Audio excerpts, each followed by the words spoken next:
আজি আমি shortcut with future perfect tense শিকিবলৈ যাম ঠিক আছে বলকচোন ইয়াৰ ডেফিনেশনটো হল action will be completed by a particular time in the future মানে হল ভবিষ্যতে এটা নিৰ্দিষ্ট সময়ত কোনো এটা কাম শেষ হৈ যাব বুজাবলৈ ঠিক আছে যদি আপুনি কব বা লিখিব সেই সময়ত যদি আপোনাৰ কথা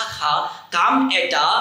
নিৰ্দিষ্ট সময়ত শেষ হৈ যাব বুজাবলগীয়া হয় সেই ক্ষেত্ৰত আপুনি ফিউচাৰ পাৰফেক্ট কন্টিনিউয়াস টেন্সৰ ব্যৱহাৰ কৰিব দেই বুজি পাইছে নহয় বলক ইয়াত আমি কেনেকৈ সেন্টেন্স বনাও চাব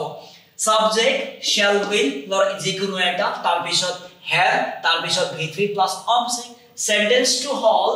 I will have danced at the party মানে হল মই পাৰ্টিত ডান্স কৰা হৈ যাব মোৰ পাৰ্টিত ডান্স কৰা হৈ যাব বা মই পাৰ্টিত ডান্স কৰি দিম এনেকুৱা ধৰণৰ এই বাক্যৰ সেন্টেন্স হয় তো মই আশা কৰিছো আপুনি বুজি পাইছে আৰু যেনেকৈ আপোনাক মই খুব শৰ্টকাটত শিকাই আছো আপোনালোকেও শৰ্টকাট কৰি নিদিব ফলো আৰু সাবস্ক্ৰাইব আৰু শেয়াৰ কৰিবলৈ নাপাহৰিব আপোনাৰ সাপোৰ্টৰ যথেষ্ট দৰকাৰ হৈছে আমাক